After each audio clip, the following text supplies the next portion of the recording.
So hello and welcome.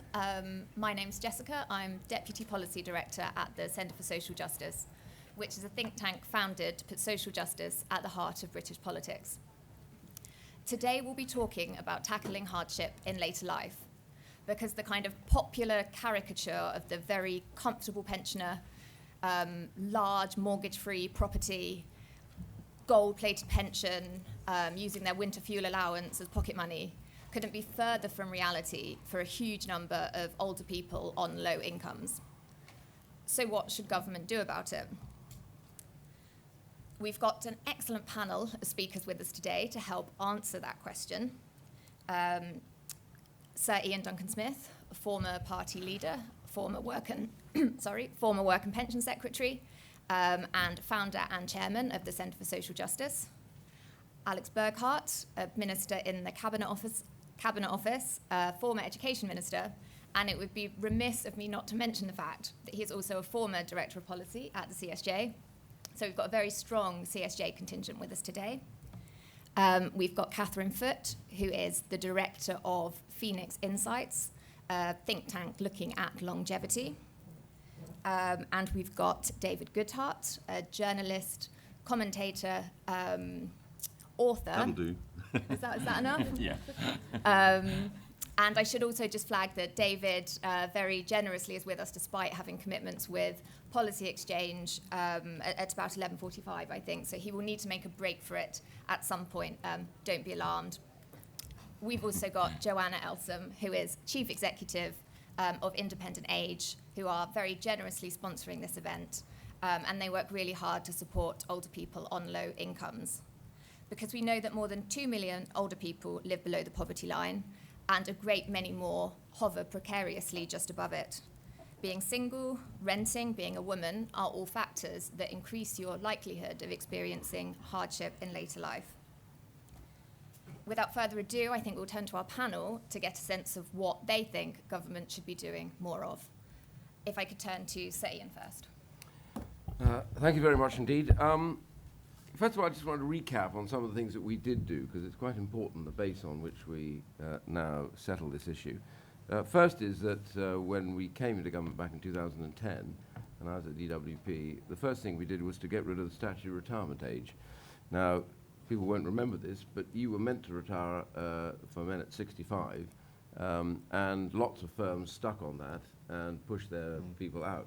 One of the real problems you have in older age is the less activity you're involved in, the less engagement you're involved in, the more difficult it is for you to get by. So keeping older people in work does two things. It's important that they work as long as they can, because they pass on their experience and knowledge to those who are coming in, which often went by the board. And when I looked at it, I looked at Germany. Germany had mentors, so they would have older people staying in work much longer than we did, mentoring younger people, passing on their knowledge. And that helped them get involved and kept them younger in a way, kept them more focused. So we got rid of the statutory the retirement age, so that no company could tell somebody they had to retire at 65, which is really quite important. And that has helped, I think, a lot. So encouraging people to work as long as they possibly can is important. The second thing that we did was to try and get people to prepare for their pensions much more. So auto-enrollment was a very big decision. It was the decision that had been shirked by different governments. So I like to think that we took a big decision. And that is working well. Obviously, there are bits and pieces that need tidying up with it still constantly, is always going to be the case, to contributions. But that means that not right now, but generations that are come will actually probably retire on better incomes than their forebears would have retired on, relying only on the state pension. Of course, the state pension has gone up significantly under this and the coalition governments.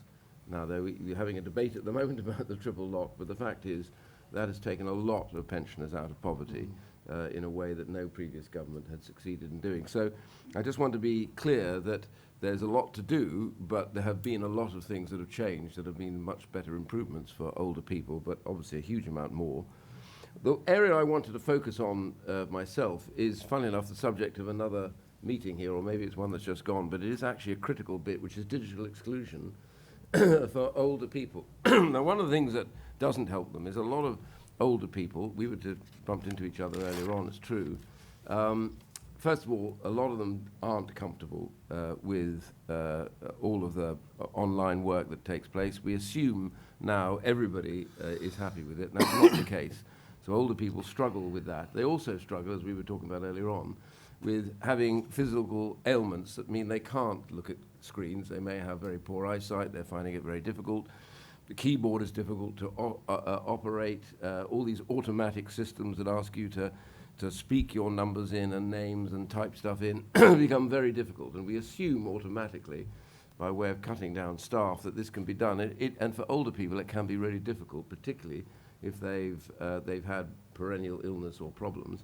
That is a really, really big issue for them. And the final one, which I think we tackle here, becomes loneliness in old age, where you become separated. Now, one of the areas that we took for granted, but now just beginning to look at again, is the role that things like the high street plays for older people. It brings them into touch with others in the community, to go out and get their shopping, helps with their fitness in the sense, keeps them walking.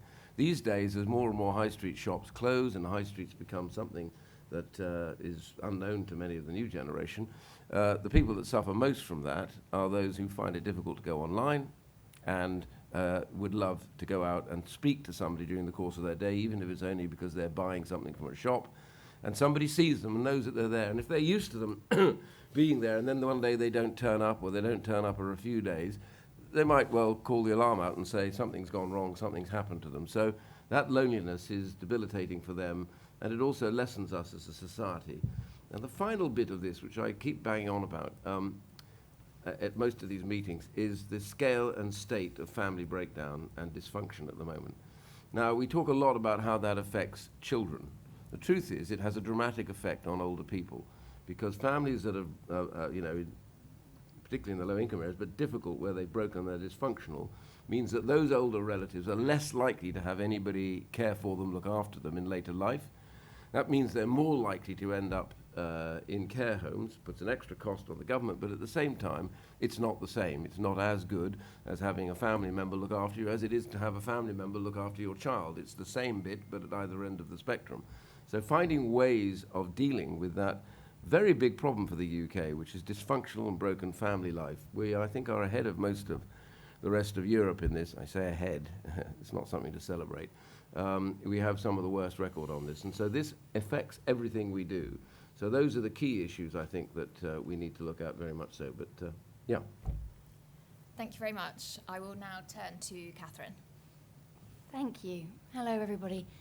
So my name's Catherine Foote, and I run a think tank called Phoenix Insights on behalf of the pensions company Phoenix Group, Britain's biggest pensions company, in fact. And my particular focus really is the changes that we need to make in society to make the most of the opportunity we all now face to live for 100 years. As many as 1 in 3 children born today are likely have a good chance to see their 100th birthday. That's a very different Britain to the Britain we even live in now, and certainly the Britain we've lived in for the past 20 or 30 years. And I see it really as an absolute tragedy that we have yet to make the sort of structural advances that we need to make in our society to enable us all to actually make the most of this extraordinary, literally existential gift of more time. And of course, we're here today to talk particularly, I think, about hardship in later life in its many forms. And I think one of the ways in which this failure to reorganize ourselves around the 100-year life shows up most starkly is in financial hardship for pensioners. So 1 in 6 pensioners today live in poverty, and that's a rate that's rising after a previous period of really significant success and decline in rates of pensioner poverty. They're now going in the wrong direction. In my work in particular, I look at the prospects for future generations of retirees, and I'm afraid they're really not great. With the decline of things like relatively generous final salary pensions in the private sector, with the incremental increase in the state pension age, with the state of our housing market, meaning declining rates of home ownership and lots more long-term renting in the private rented sector to and through retirement. We really are, for the financial prospects of future generations of retirees, living through little better than a slow motion car crash that we can't quite seem to turn around. In some analysis I've done of all defined contribution savers over the age of 25, so they're mainly private sector workers, that population of people in the UK over 25, only 14% of them look to be on track for retirement incomes in their retirements that would give them a decent standard of living that isn't a really significant material decline in their working age standard of living.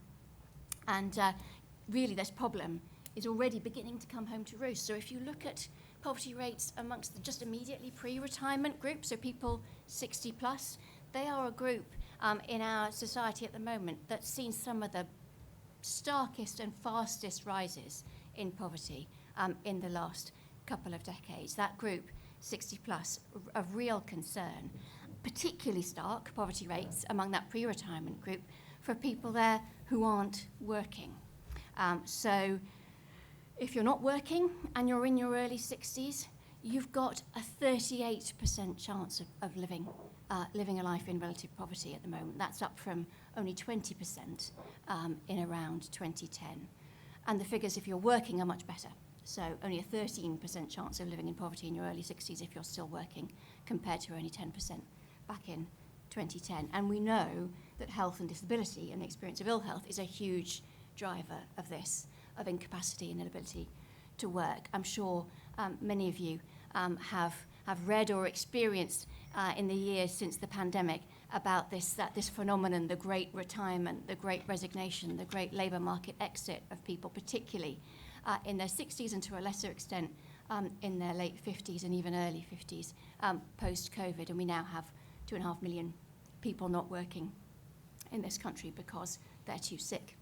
So I think turning some of these factors slightly earlier in the life course around is going to be absolutely critical if we're going to stave off future dramatic increases in the rates of pension and poverty. And I think that involves much broader access to employment support, investment in skills and training all through life, not just for younger workers, a different approach to employment and work support and work quality for people with disabilities, with ill health, with caring responsibilities, a huge investment in flexible work, the thing that older workers tell us would keep them in work and bring them back to work.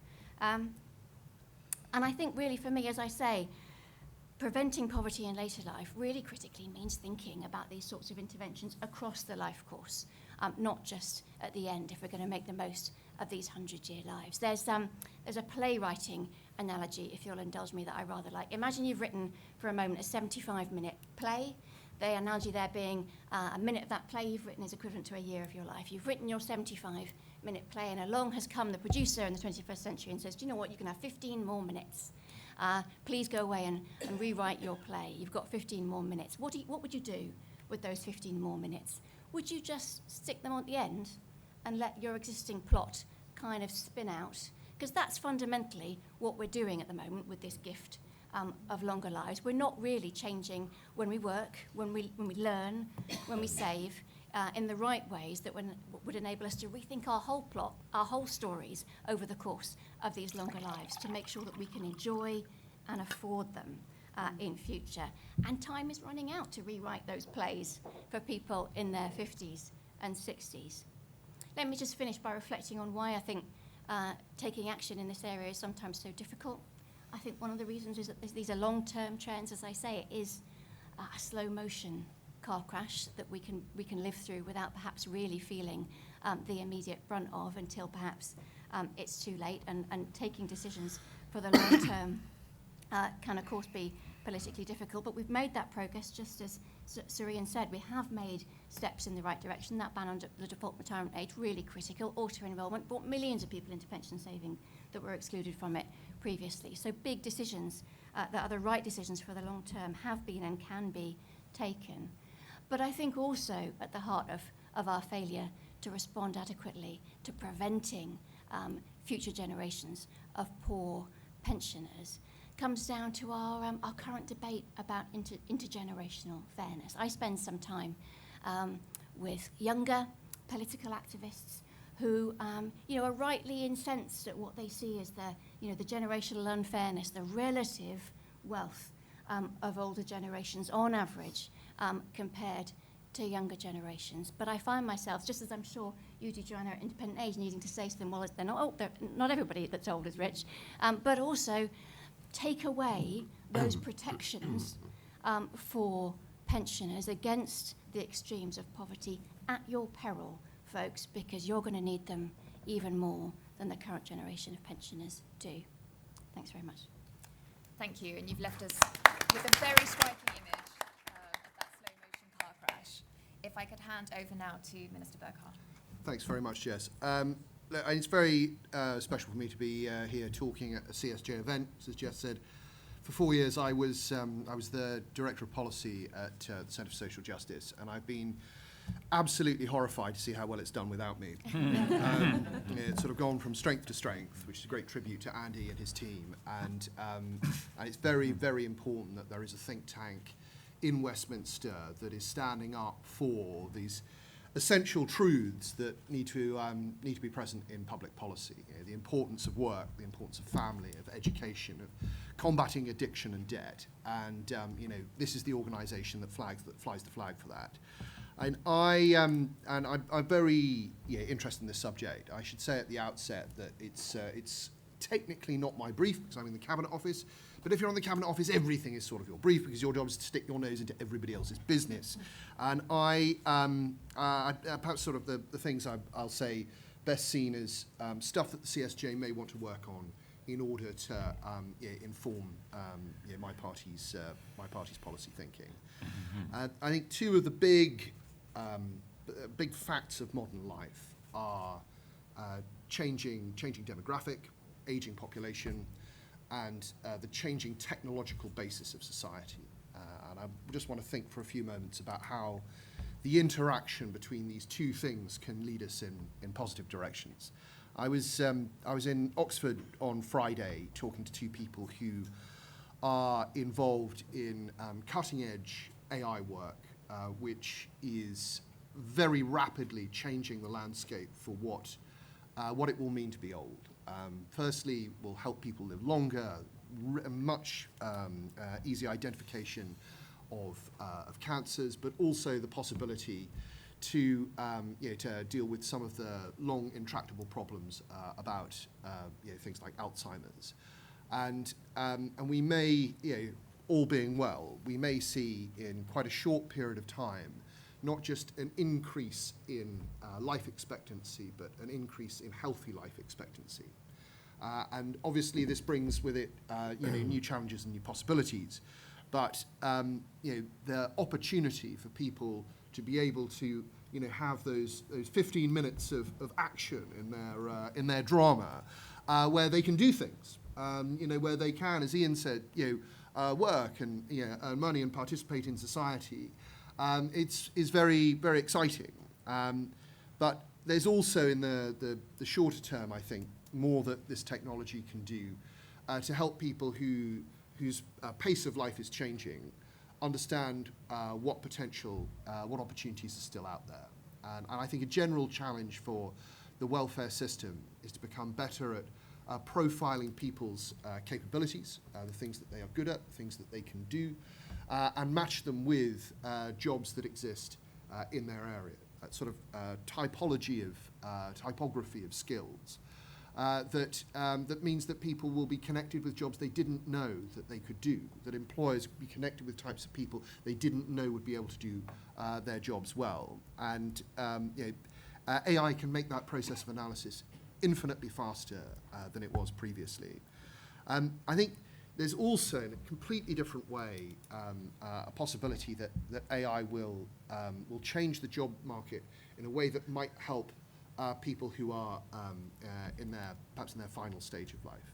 We saw in the Industrial Revolution, we saw obviously huge changes in working patterns. For example, people who had been working on with horses and transport found that those jobs disappeared with the arrival of motorcar and railways. But that didn't mean that there was nothing for them to do. Indeed, there were a whole host of new professions which they could move into. I think that some professions are going to change and disappear with AI. But one thing that I don't think will disappear, indeed, something that I think we'll see greater demand for, are carers. The process, action of caring, will remain, I think, for a very long time, inherently human activity, and so we have to work out how people who are become available in the job market can go in that very positive direction and help people who need them. I think the third thing I should touch on is which Ian and Catherine both mentioned briefly, is housing. And I feel like, obviously, we have a long way to go before we have the ideal housing situation in this country. What we should, as Conservatives, be aspiring to is creating a property-owning democracy. But on top of that, I think we have to think about how housing can be better utilised for families rather than individuals. And by that I mean when I was young, I lived with my great grandmother. She came to live with my parents for the last 10 years of her life. And in the town where I grew up, that was not an unusual thing. I had many friends at school who had an elderly generation living with them. And it was wonderful. It framed my experience as I was growing up. I like to think that it made the last few years of her life considerably more pleasant than they would have been had she been in a home. And I can't help but feel that somewhere along 36 years since that was the case in my family, it's become far less common. And so a challenge for the CSJ is perhaps to help us understand what the root causes of that change have been and how we might do something to change them. Because as I say, I think there is enormous advantage to the different generations in families of being able to support each other. I also think that there will be advantages for the housing market and for the economy, and also for the taxpayer in terms of care if we crack this nut. So technology and housing, and CSJ, I hope you have a good rest of conference. Thank you so much, Alex, and we will take that challenge on board and take it forward with our forthcoming work programme. A brilliant moment then to hand over to David Goodhart. Oh, hi. I feel a bit of an imposter here. I think Christina Adona thought that because I'm writing a book on the undervaluation of all forms of care in rich societies that I might have something to say. I do have three brief points, which start off with the notion that both Catherine and Alex have mentioned, this concept of healthy life expectancy. For too many people, those extra years are miserable. And in some of the research I've been doing, it is remarkable how the science has developed just in the last few years to really underline the extraordinary importance of exercise, particularly for being able to take advantage of those, to be able to create that healthy life expectancy. And I think I read somewhere the other day that I think among over 50s, 50% of over 50s do less than 1 hour's sort of proper exercise a week. And this is having huge impact, not only on their lives, but also on the NHS. If someone over 65 has a serious fall, they have a 40% chance of dying within a year. And just a few basic exercises that people can get in the habit of doing that improve balance and therefore reduce the risk of exercise is incredibly important. Second point, something I've been looking into is the role of domiciliary care workers. So talking obviously about old people once they get into a position where they need help of some kind. Everybody agrees that we need to do our best to keep older people both not only out of hospital but also out of residential care homes if possible, domiciliary care, and the role of the family and how the two can be better integrated is absolutely crucial to this. But also, and I've been very influenced by a guy called John Bryant down in Torbay, who's been doing all sorts of interesting experimental work, the idea of giving domiciliary care workers much greater ability to perform minor medical interventions, which not only raises the status and potential pay of the job itself, which he wants to rename with a slightly pompous term of enhanced well-being practitioner, that not only does it raise the attractiveness of that job, for which there are 160,000 vacancies at the moment, but it would also make life potentially a lot easier for the older person being looked after. Instead of domiciliary care work being essentially, washing and dressing and cooking, it would open up other areas. It would also allow people to encourage the elderly person to take the relevant forms of exercise. It would, with the appropriate use of technology, you could reduce the necessity of bringing in nurses and doctors and so on. The data could be sent digitally to the relevant health professional. One of the obstacles to making these sort of changes that I kind of stumbled across in the research I was doing was the extraordinary extent of demarcation lines in the world of care. I mean, it's like camel-led shipyard in the 1950s. So an ordinary social care worker is allowed to wash and cream an old person's legs, but they cannot put on a surgical stocking. They're not allowed to cut the toenails of an old person. And there are all sorts of extraordinary things and these really should be swept aside. I mean, occupational therapists are a very important group of people, but they seem to have really quite an important function in preventing a big change in the way that domiciliary care workers work.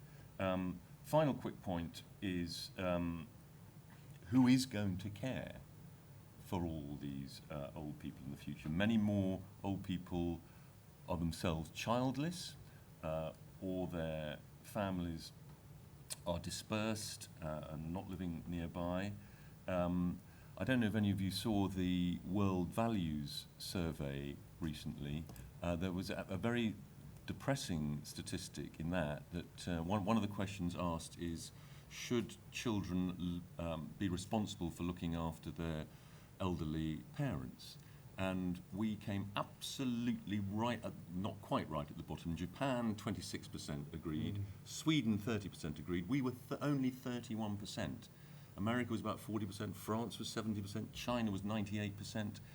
It does seem that we do not automatically think that it is our role as children any longer to look after our parents. I mean, in Alex's day, obviously. So we're going to have to try even harder, as it were, to incentivize people to do it through, granny flat subsidies. I mean, that should be much more prominent, I think, in public policy, co-housing of various forms. And I do think there is just this general point of who is going to care. We have 40,000 vacancies for nursing in the NHS, 160,000 vacancies for care workers. We live in a post-Christian, you might say post-female altruism society. There isn't any longer a captive market of young women who are there to step up to do these jobs. So we're going to have to make it more attractive. We are going to have to raise the pay and status of these jobs. Women now have many more opportunities. Lots of women who are training to be doctors a generation ago would have been training to be nurses. And there are not the people stepping up for those care jobs, which is why we're importing people from poorer countries to do this job. 70,000 care workers came through the immigration system in the last year. Thank you. Thank you very much, Dave. And finally, we will turn to Joanna. Thank you very much. I'll stand up so I can see you and you can see me. This is week 2 for me in this exciting new job of Chief Executive of Independent Age. But I have worked with CSJ quite a lot before, because my previous job was running a charity called Money Advice Trust. So we did quite a lot on debt and financial inclusion and so on. It's great to be working with you all, and great actually to have such an informed and expert panel. I've learned a lot already. One of the reasons I wanted to take this job was because of what Jessica described as the popular caricature that there is. You know, that all older people are living in mortgage-free accommodation, that they're off on cruises, that they're able to contribute to society. And of course, many of them are, and fantastic that is, isn't it? Because, you know, those are people who have worked all their lives, they've raised families, they've contributed to society. They should be able to have that fulfilling and happy and prosperous retirement. But as we've heard, unfortunately, there are about 2 million people who are pensioners who are below the poverty line, and a further million hovering about that, something between 1 in 5 and 1 in 6 of those pensioners. And for them, we call them the hidden 2 million, and if you haven't seen our report, you can pick up a copy. That tells you all about them and about their stories.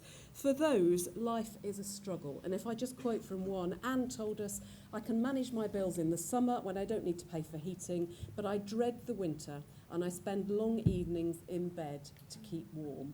And that's shocking, isn't it? We should not be in a society where that is common. I think Jessica's already touched on the fact that the groups of pensioners most likely to be adversely affected by financial hardship are single people, private renters, women, people from ethnic minority communities, carers, and people with long-term conditions. And of course, there's overlap between many of those. And of course, it isn't just about the money, is it? And Ian talked about loneliness importantly. We all know, don't we, that financial hardship affects people's physical and mental health, affects their relationships and how they can be a part of our society. So a pensioner called Linda told us, and I was reminded, Alex, when you were talking about your great-grandmother, she's a grandparent. She said that in the past, she always had her 2 grandchildren over for tea twice a week. They would all look forward to it. And the parents, of course, would look forward to a little bit of respite. She's had to cut back on that. It's now once a week. She cooks for them and she doesn't eat herself. And isn't that, a tragedy? We should not be in a position where that is the case. So it isn't just about the money, it's about everything else. So, importantly, what can we do about this? 3 things, if I may. I'll be quick. The first thing is to ensure that everyone can access the money that they are entitled to.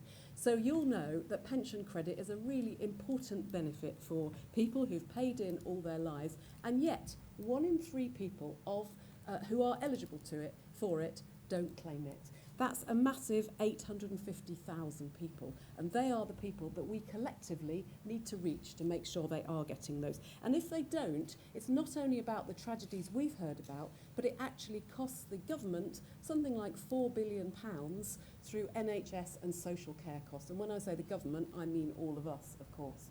So it's really important that pension credit goes, and other benefits goes, to those who need it. And of course, it's not only about government, it's also about social tariffs. There are social tariffs in some of our industries. There should be more of them. They should be easier to access. They should be consistent. We've got a job to do together in making sure that older people know how to find those and how to access them. So that's the first thing, ensuring people access the money they're entitled to. The second thing, and a couple of panel members have touched on this already, is providing housing safety and security. Because we all know that it's difficult at the moment if you're in the private rented sector.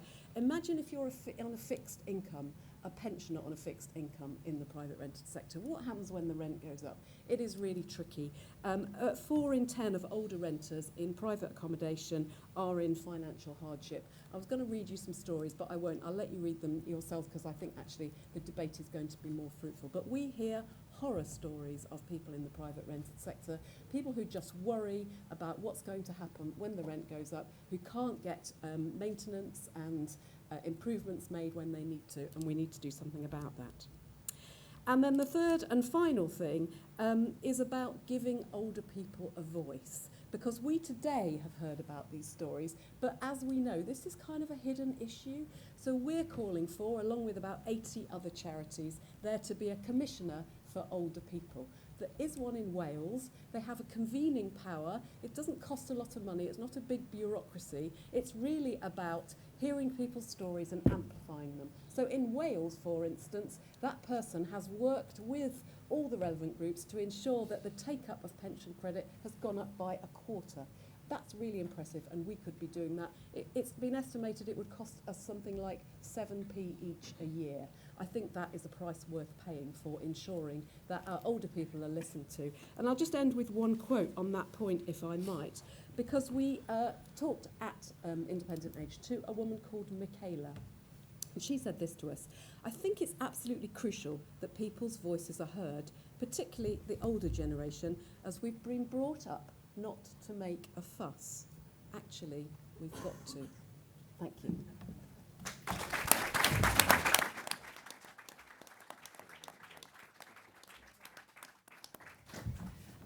Thank you all very much for really kind of thought-provoking contributions. I will ask one question and then we will get on quickly to audience Q&A. So we heard a lot kind of across everybody's contributions about culture, attitudes towards family, willingness to care, gender roles. If it's a matter of culture rather than kind of hard government, economic, social policy, what are the levers there? What should we be looking at in terms of government change? And I will turn to Sir Ian first, if that's okay. Well, actually, can we go to the Minister first? Absolutely. I'd be interested to see what he says. Look, I think that there's always an interaction between between culture and government policy, and David touched on some of the things that you might look at, how you things you might do in order to help people create extensions to their home in order to have relatives live with them. But I think there's also a question around how if you've got an older generation which has one house and a younger generation which also has a property, what exists to not disincentivize them from merging that into one property. So firstly, you have to get out of people's way in order to help them do the right thing. And I think there are a lot of avenues for inquiry here. I suspect, and I haven't done the research, so it'd be up to your think tank to look into it, but that somewhere along the line, public policy started to prize helping people to live independently. And it's a wonderful thing, allowing people to live in their homes for longer and facilitating that. But what would have happened previously was that when people were incapable of living in their homes, before they moved into a care home, if they ever did, they would move in with their children. And so in assisting, I suspect, in assisting independent living, what we actually did was create a situation in which more people lived independently, perhaps past the point where they were really comfortable doing so. They became more lonely.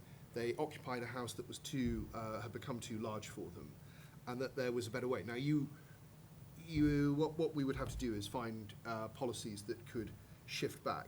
Now, David raised a very concerning point, which is that we've actually drifted to a position where fewer than a third of people think it's their responsibility to look after the older generation. And that is, if that's the case, then that's very worrying. But as the CSJ knows, if you want to change behaviour, you start by allowing those who want to lead by example to do so. And so just because culture has changed in one direction, it doesn't mean it can't change back. A couple of points I just want to make on this. Number one, I keep coming back to this, and I'm not going to apologise for it. What has significantly changed is the nature of our families over the last 20 to 30 years.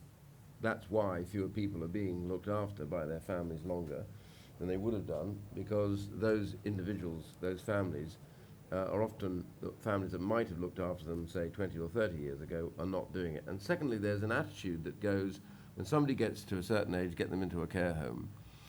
Actually, the truth is you want people to stay out of care homes as long as they possibly can, and independent.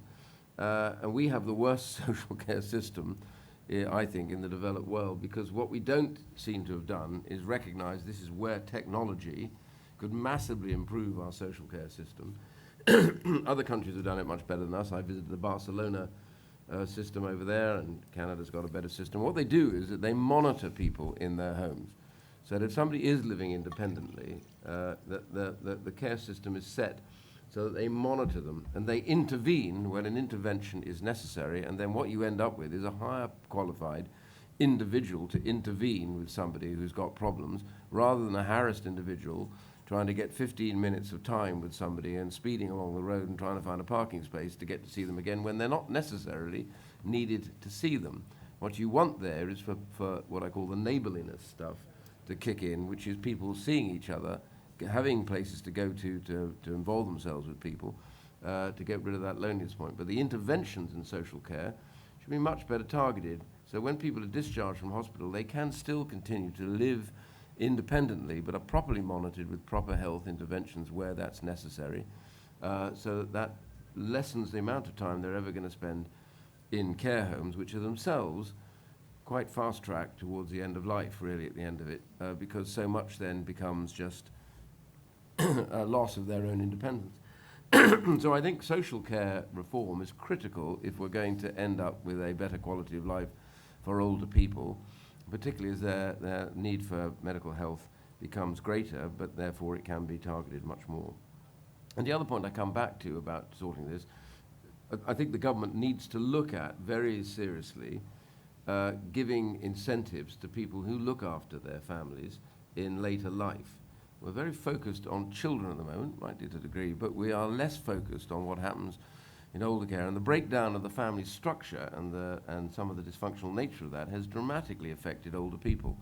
And that's the point you were saying. They don't look after, people don't look after. And the attitude that only, 30% or so we discovered doesn't surprise me at all, because what's happened in the UK as opposed to, say, parts of Europe, is that the prevailing push of successive governments has been care home centred, not care centred. And the problem is, therefore, that's infected the way that people look at it. Well, you know, frankly, I don't see why I need to look after my elderly parents. So get them into a care home. I don't have to have them at home and all the problems that exist, which was not the attitude you'd have seen 25, 30 years ago. So government policy has moved the debate into that place called, when you get too old, go to a care home. And I think we need to change that, and government can change that, by re-incentivizing the idea that you get relief, in tax relief, if you spend time by bringing one of your parents back into the home, maybe on the building of granny flats. I know what the argument was there. They just build these places and then stick other people in them. But the reality is there are ways of encouraging people to set off in that direction.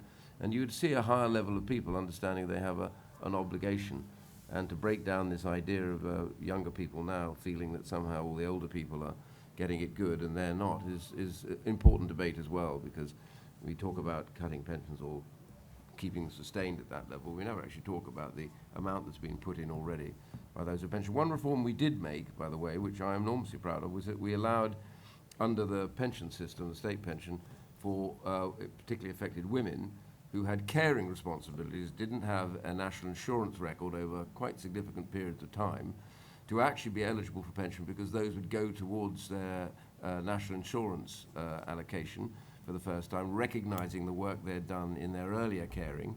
That's a very important feature. We can look to that beyond retirement for those who actually look after their parents. There's no reason why we can't give added advantage in that system, and that would help turn the system around. So. Thank you very much. Joanna, Catherine, is there anything you'd like to reflect on before we go to Yes, Sure. absolutely. And we have touched on this before, of course, but fundamentally, I think, in my view, we're looking at a range of developments all happening at once and all happening to women. So the vast majority, of course, of informal care that does happen in the economy is done by women. And women in midlife and late midlife facing, multiple obligations to both continue to care for dependent teenage children and dependent young adult children still, whilst continuing to feel responsibility, and we can debate about the level of that responsibility they may feel or not, towards elderly parents and elderly relatives, but they are also now obligated to continue to work. So the state pension for most people is not designed to be sufficient for a decent standard of living in retirement. We are expected to also be earning and saving in workplace pensions, and with the state pension age now at 66, for women, these multiple obligations are very, very, very difficult for people to cope with. And so I think fundamentally, I think the interaction, if you like, you asked that question about how do we change culture, it's the interaction between policy and culture. You know, we have a policy system based in a kind of mid-20th century culture. Culture's now very different, and yet, and if anything, the policy obligations on our informal care workforce, midlife women, have only got harder. So I think when we look to solutions here, we absolutely must also look to solutions that enable people with caring responsibilities to remain in work, to take career breaks, for those career breaks to be supported by their employers, for not just state pension credits to be available to them, for instance, but perhaps also employer payment into their workplace pensions while they're absent. Lots of little things that we can do, but I think we just need to fundamentally recognise that these shifts have happened. And while absolutely 20 or 30 years ago there were multiple examples of people caring for elderly relatives in their homes, we must also recognise that the sheer demographics have changed to such an extent that 20 to 30 years ago an awful lot of people were dying from heart attacks and strokes and cancers that they no longer are. So the scale of the need for informal care is astronomically greater than it used to be. So a return to that environment is, I think, really challenging for all of those reasons. Just briefly, if I can. Yes, I agree with that. Just briefly, I get really sad actually when we have this talk of intergenerational culture wars, because I think we've all seen for ourselves the opposite and the positives of the opposite. So if I think about my own family, I've got 3 daughters. They help their granddad with his tech and make sure his iPad works and blah, blah, blah. And he helps them with their history homework. And they love and respect each other. And there is something so powerful about that. And if I think back, if I can say the B word, you know, there were big discussions, shall we call it, about Brexit and about where that would go and so on. And they didn't agree. But they have kept together. They have, we are a family, and they respect each other and they love each other. And the power of that is something that we shouldn't lightly lose. But to enable that, you need older people to be able to play their part. So going back to Linda and what she said about feeding her grandchildren, people have to have my father's got plenty of money, that's not a worry for him. But for people who haven't, that is what enables this social contract to carry on. And that is not about calling for extra money, because that is about money that people should be able to claim. So going back to that point, we need to make sure that those older people can live a full life by having the financial resources they need. Thanks. Thank you very much. So we will now open up to questions. We are short on time, so I will take 2 at a time, and please keep them sharp and to the point. Let's start with the lady in the grey jacket, and then we'll go to the lady in the black T-shirt. Hi, Catherine Chapman from the Living Wage Foundation. Thank you for your support over the years, Ian Dickinson-Smith and CSJ. We've launched something called Living Hours. So this is picking up very much on Joanna's point about the 2 million who are struggling with pension. This is looking to the future and saying what level of pension saving is needed, building on the fantastic success of auto-enrolment to help tackle that 2 million in the future, because there are low-paid workers working now who are not going to be anywhere near what's needed for a decent standard of living and retirement. So this is calling on employers to increase, to top up, if you like, the auto-enrolment 3% to 7%. We've seen loads of employers take up, and I must say a huge thank you to Phoenix Group, who are one of the founders of this. So my question is, we're really looking forward to kind of putting our beam on this, but what is the balance here between private sector investment? We talked a lot about state policy, but like the contribution of employers towards workplace pensions, particularly for those on lower earners. So what about the balance of that as well as state investment? Thanks. As the lady in the black T-shirt, please.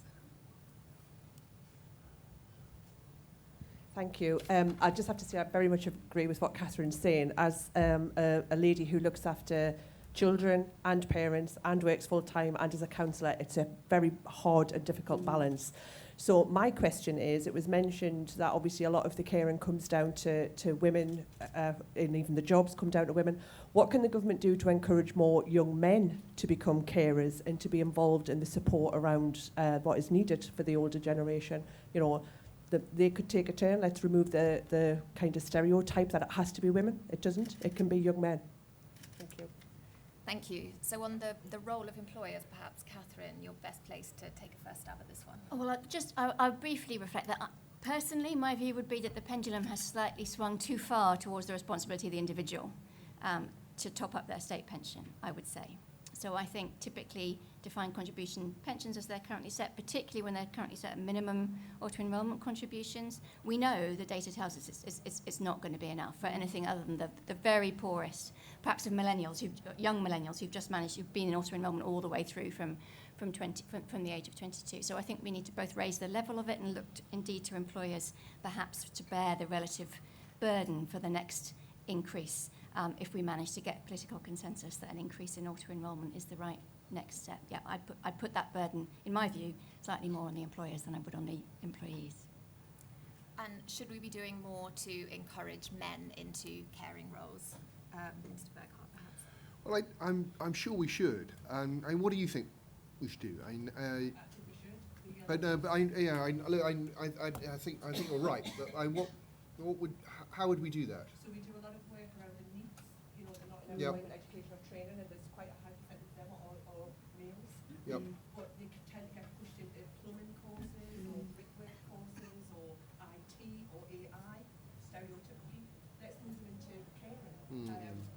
We talked about increasing what carers could do, you really could tempt them into doing more.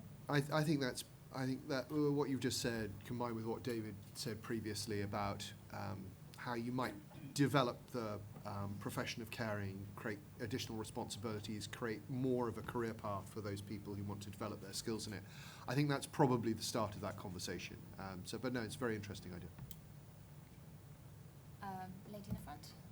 It was just, sorry, very quickly on that point, just change the terminology. Don't call people carers, call them personal assistants. Because then you can professionalise it by calling it a personal assistant, because I met a disabled lady. Put it close to your mouth. I met a disabled lady, and she is incredibly independent, but she calls her carer her personal assistant. And so you professionalise the role, which may actually attract our male counterparts, but also, empower them to help those older people. So very often a carer will go in and say, sit down, Margaret, I'll make you a cup of tea, I'll do this and that. Whereas actually you should be saying, come on, Margaret, shall we make a cup of tea together? Should we encourage those older people to maintain their independence and subsequently keep them in good health? So I think we have an opportunity with a carer role to really improve the current landscape. Thank you. Thanks. Thank you. The lady in the blue, and then we'll take the lady in the headband. Hi, my sister's a carer, and I think the economic model you're talking about is not sustainable. She one time was with a rural agency, and she had to spend all her time driving out to obscure farms, and they didn't pay her for driving. And she wasn't paid if a client cancelled and was in hospital. So she had to give up, and that agency almost folded because they can't get carers to cover that area. My daughter started at Waitrose on £10 an hour, and my sister changes stoma bags. She goes to houses where all the sheets are covered in diarrhea. She deals with alcoholic people who keep their dogs in the room, people who actually toilet in their bedrooms and never leave them. It's really stomach-turning work. And she can't make a living. She's on £18,000 a year. And the people she's dealing with in their 70s, she says it's lifestyle. She has alcoholics with dementia who are in their 50s.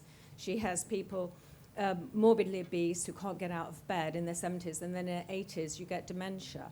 And you said, oh, well, hopefully the family could care. My mother had dementia, and my dad said, oh, well, she's got 5 daughters. One of you will take her on. We were all working full time, and she was like a baby. If you left her alone for 5 minutes, the kitchen would be on fire.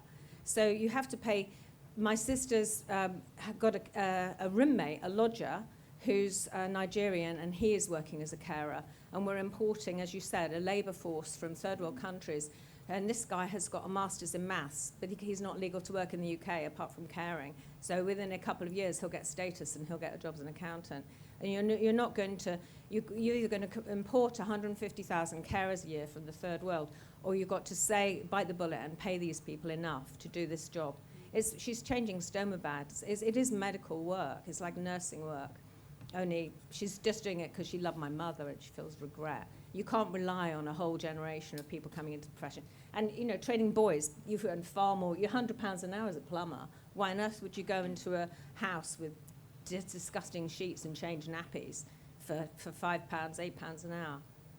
Thank you. And if we could give the lady in the headband the microphone, thank you. She's stolen my thunder a little bit. Just a care provider perspective, I work for a charity that provides care for older people across the UK. And I suppose just building on that point, if we accept that there will always be a need for people to work professionally in social care, as well as the cultural shift we've talked about, if we accept that there is a need for social care intervention, how do we better value people who deliver that work? As a care provider, at the moment, the funding we get through the system isn't enough to cover the costs of delivering that care, probably covers about half the costs. So how can we be in a position to better pay people? We want to do more. Thank you. Joanna, if we start with you, Yeah. is the economic model of care unsustainable? Well, it does look that way, doesn't it? From everything we've heard. And it's interesting. I always think it's interesting at party conferences. And I have the benefit of going to more than one and hearing different debates at the different ones. And it's always quite interesting what comes out at a particular conference and what's on people's minds and hearts. It's a scandal, isn't it, that we don't properly value the people who look after the people who looked after us. We have to do something about this. It's been kicked into the long grass for too long, and it's something that a government of any colour needs to look at fast.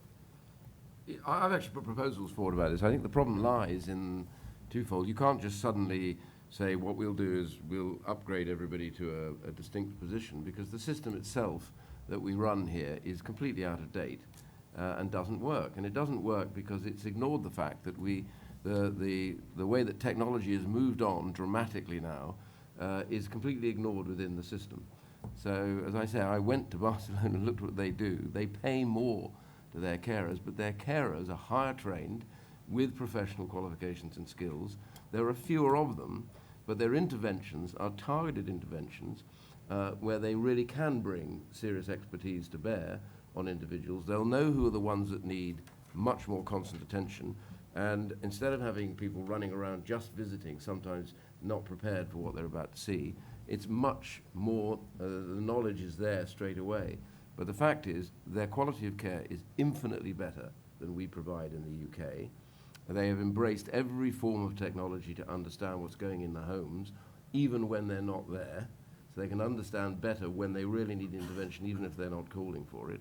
And the result is better paid, better outcomes, and fewer people going off into care homes in places like that, because they actually value that. Now, you value that because it can now be organised. The way we're organising it, we could even put more money into it, and I'll bet you anything else, it simply will not have that effect. Putting more money into it when you've changed this system, absolutely, and I think we should get on with it right now, and that's a recommendation I made a while back. And there have been trials of this that show, here in the UK, some of the areas have been trying to do this, and where they do it, they're able to improve the quality of life, both for the carer and for those who they're visiting. So I just think we're peculiar in regards to thinking we can carry on with the same kind of care system that we had 40 years ago, as though it fits this world where there are fewer families looking after their kids, but at the same time technology is there to help us deliver better care with higher trained people.